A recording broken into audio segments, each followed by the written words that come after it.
कैसे हम अपने जीवन में धन को त्याग कर कर्म में रुचि ला सकते हैं और अपने जीवन में सारी खुशियाँ ला सकते हैं, भगवान के प्रति अपनी श्रद्धा व्यक्त कर सकते हैं। आइए जानते हैं एक छोटी सी साखी के माध्यम से। प्यारे गुरु साध संगत जी, बड़े श्रद्धा भाव से कहिएगा, धन निरंकार जी। मृगहारी सृष्टि करोड़ों मुद्राओं का स्वामी था। वह मन में मुद्राएं ही गिनते रहता था। उसे धन से ही मोह था। मुद्राएं ही उसकी जीवन थी, उनमें ही उसके प्राण बसते थे।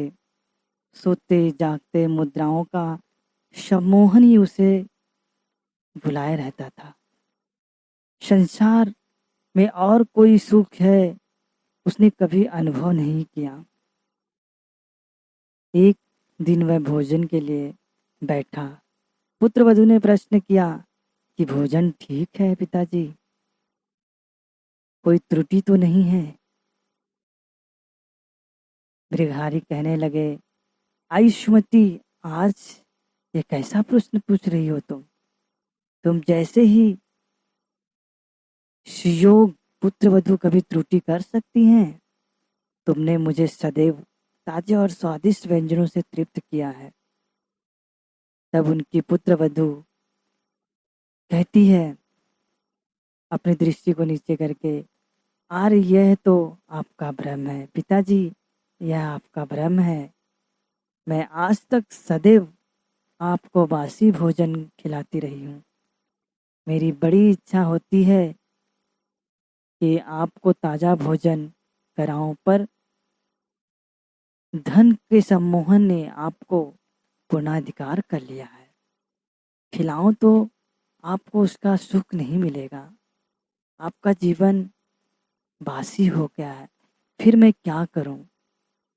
मृगहारी को सारे जीवन का भूल पर बड़ा पश्चाताप हुआ।